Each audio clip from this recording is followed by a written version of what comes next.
Hello mga kayamyam! Good morning everyone! Ngayon ay araw ng Miyerkules, buwan ng Setyembre.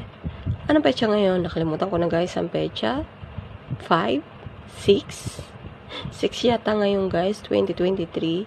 So, ayan ang mga kayamyam, ang ating breakfast. Kung may naririnig kayong ingay sa aking background ay, ito lang naman yun siya. Ang ating mahiwagang electric fan na maliit. So, ayan guys.